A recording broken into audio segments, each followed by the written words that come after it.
William, how much are you looking forward to the test of Partick Thistle this weekend? Yeah, I'm really looking forward to it. I haven't played there yet, so it'll be a new experience for me. But it's obviously quarter final of a cup competition, so we're really looking forward to that. How would you say the season has started so far as a whole? It's been a bit mixed. I think we were a little bit unsettled, and we obviously wanted to qualify for the Champions League, and that didn't happen.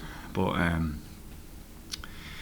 I think we have been solid defensively, and that's a real positive. And now that we're settled, we've got all our players in. Players have left the transfer window shut. We're happy where we are, and I think we deserved to win last weekend, and we want to keep that sort of form going into the next couple of games. Just to go back to last weekend, what was it like as a player playing in the first 12 minutes of that game with everything that was going on with the fan protest? Look, to be honest, once you're over the white line, you don't really pay attention to what's going on outside. So for us as players, that's what really happens. Obviously, we noticed it was quiet before the game, but once the ball's in play, you're not really thinking about anything outside the game. Do you not think about at all? So when you're playing, do you not see any differences? Feel any differences? Maybe you hear teammates shouts more. Is it any small things like that? Not really. No, I didn't really. No. Is it something you always get used to? As Adam saying, he hear your teammates shouts. It's something that as players you did a lot on COVID, so it's not like it would be something completely alien to you. If you did have to play without fans, or even only 12 minutes. I mean, the Kilmarnock fans were still there as well, but it's something you're used to. Yeah, there were still fans in the stadium. It wasn't empty, so it wasn't on our minds. We were just focused on starting the game well, and that was it. In terms of being settled now, as you say, do you feel that the way to get not the fans back on side, but to unite the club again is just simply win matches? 100%. Yeah, we've got 3 competitions coming up in this 1 week. So we've obviously got League Cup, Europa League, and the league. So it's a great chance to go and win 3 games in every competition that we're in at the moment. So that's obviously the plan. That's always the plan here. Do you feel that this is almost where the season starts proper? You as you say, it's 3 competitions now. You've had the qualifiers, didn't get into the Champions League. You've got the quarterfinals of this cup. The league is really up and running now, and the start of the Europa League as well. Is this where it's time to kick on almost? Yeah, definitely. We're obviously the season started a month ago or whatever, but we're ready now, and there's not going to be no more in and outs, and we're just sort of have to crack on now and start performing as well as we can do. In terms of being unsettled, can I just ask you about your international teammate as well, Adam Ida? Obviously he left on deadline day. Did you speak to him on your way on international duty? Have you spoken to him since? Well, what's the story there? He left, didn't he? He went to Swansea, so yeah, I spoke to him on international duty, but it was just a normal transfer. I don't think there was much drama to it or anything. I think he was obviously wanted a lot by them, and I hope he does well down there. Was it surprising for you though to see him go at the last minute? Yeah, it's all, but you kind of get used to it in football. Like the window always seems to sort of heat up towards the very end of it, and players go in the last few days a lot. So it's something you're always sort of prepared for. Liam, does this tie fit in the category of a classic banana skin? Holders away from home against a team in one league below, but it's doing quite well in the Championship. It's not the way we're looking at it. We can see it's going to be a tough challenge. It's we know there's not much of a difference between the top of the Championship and our league, so it's going to be a tough away day, and it's a massive game for us to get into a semi-final. So that's how we're looking at it. You're saying they've not experienced Firhill yet, but have you experienced similar grounds where it's kind of tight, compact, and not as big? Yeah. It's you played in a lot of stadiums like that in Scotland, so it's not an excuse, and it's just I'm looking forward to experiencing it because I haven't played there yet. So it's quite tough coming out of that Armenia match. Yeah, it was a difficult game.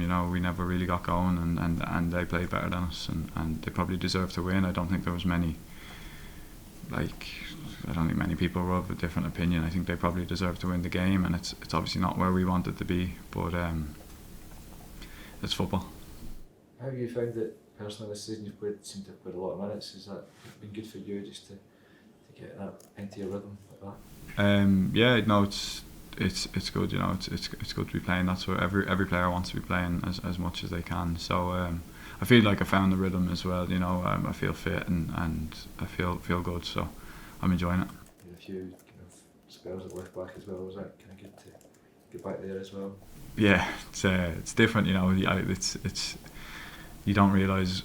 Well, after playing a lot at centre half, sort of you forget how much more running you have to do. So it was tough at times after playing 70, 75 at centre half to go out there. But you know, I'm happy to play anywhere, and I do enjoy the opportunity to sort of get forward a bit more when you're there. So no, it was good. It just gives you a different kind of perspective on things as well, especially when you're linking up with the left back in future as well. Yeah, definitely. You know, I think it helps that I've played a lot at centre half and I've had good left backs beside me, so I know the positive things that they give me when I'm playing centre half. So if I do have to play left back, I know where I should be and what I should do. So I think I've learned a lot from the likes of Kieran and Greg last season as well. But you're quite happy to see Marcelo come in and relieve you of that. Yeah, well, yeah. Obviously, look, I'm happy to play wherever, but I'm probably strongest at centre half compared to left back. So. And he's obviously done really well. He came in and got a great assist last week, so no, it's good to have him in. Liam, can the manner of that win against Kilmarnock be a kind of catalyst for the boys?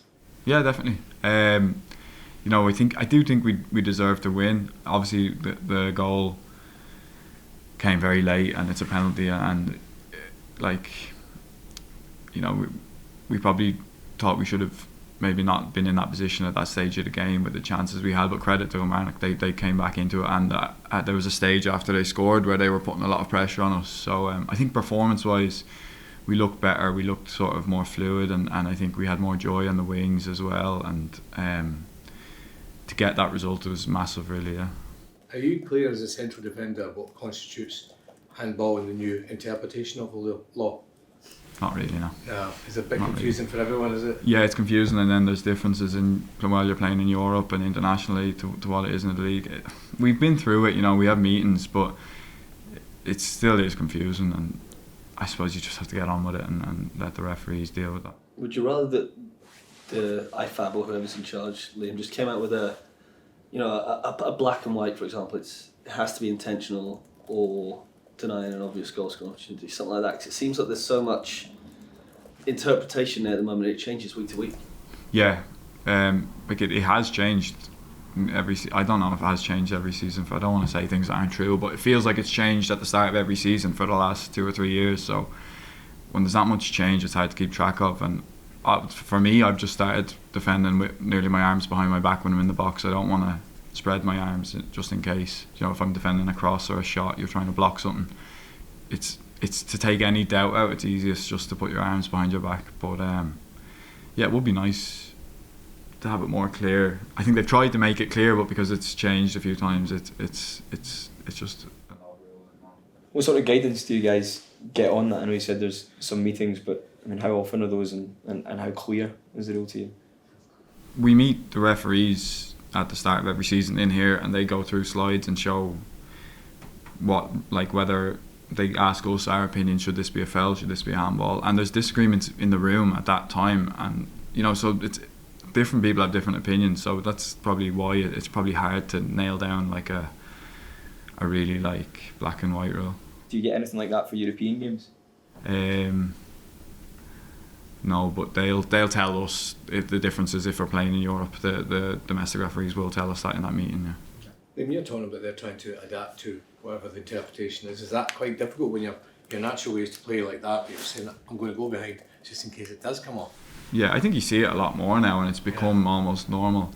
It probably doesn't leave you in as much of a balanced position to defend, but you'd rather be like that than not give away a penalty for having your arms by your side or a little bit out from your body. I think it's just, it's become natural now.